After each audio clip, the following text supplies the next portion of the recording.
আজকে আমি ভেজে নেব ছেঁচির শাক। তার জন্য কিন্তু দুয়াটি এই যে ছেঁচির শাক এনেছে বাজার থেকে।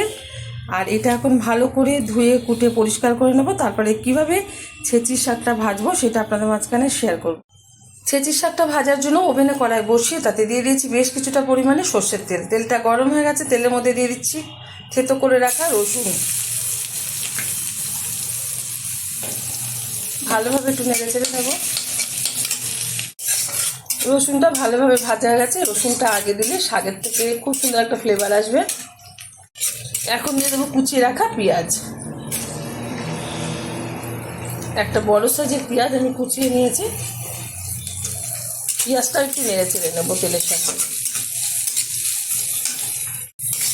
বেশ কিছুক্ষণ নেড়ে চেড়ে নিয়েছি। এখন দিয়ে দেবো হাফ চামচ মতো হলুদ গুঁড়ো। শাকে কিন্তু বেশি হলুদ গুঁড়ো ব্যবহার করতে নেই, তাহলে কুটকুটি চলে আসে শাকের মধ্যে। একটু নেড়ে চেড়ে নিচ্ছি।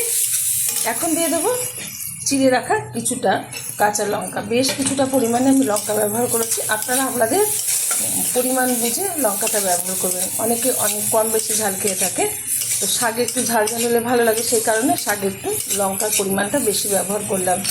দিয়ে দিচ্ছি পরিমাণ মতো লবণ।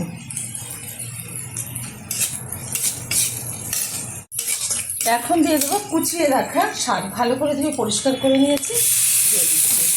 অনেকেই কিন্তু এই শাকটা চেনে না, আবার অনেকেই খেতে জানে না।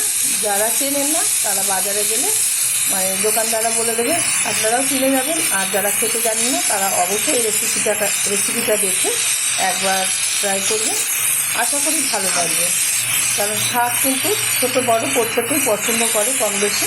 যে কোনো শাক ভালোভাবে নাড়িয়ে নিচ্ছি। বেশ কিছুক্ষণ ধরে শাকটা আমি নেড়ে চেড়ে নিয়েছি, আর শাকটা কিন্তু অনেকটাই মজে গেছে। এখন এই অবস্থাতেই দিয়ে দেবো সামান্য পরিমাণে একটু চিনি। খুব ভালো স্বাদ আসে একটু চিনি ব্যবহার করলে। যাদের অপছন্দ তারা ব্যবহার করবেন না মিষ্টিটা। হালকা আছে ঢেকে রান্না করে নেব 5 থেকে 7 মিনিট। এখানে কোনো জল কিন্তু ব্যবহার করবে না। শাকে জল দিলে ফ্যান ফ্যান টাইপের খাওয়া স্বাদ চলে আসে। তো এখন আমি ঢেকে দিচ্ছি, ঢাকনাটা তুলে দিচ্ছি। সুন্দরভাবে কিন্তু শাকটা সিদ্ধ হয়ে গেছে। শাক থেকে কিন্তু বেশ কিছুটা পরিমাণে জল বেরিয়েছে, এই জন্যই সুন্দরভাবে শাকটা সিদ্ধ হয়ে মজে গেছে। আর একটু টানিয়ে নেবো, জল জল ভাব আছে। শাক ভাজাটা কিন্তু হয়ে গেছে, আর জল জল ভাব নেই, একদম শুকনো শুকনো হয়ে গেছে। নামিয়ে ঢেলে দেবো একটা পাত্রে। গরম গরম ভাতের সাথে সার্ভ করবো। আপনারা কিন্তু অবশ্যই ট্রাই করবেন।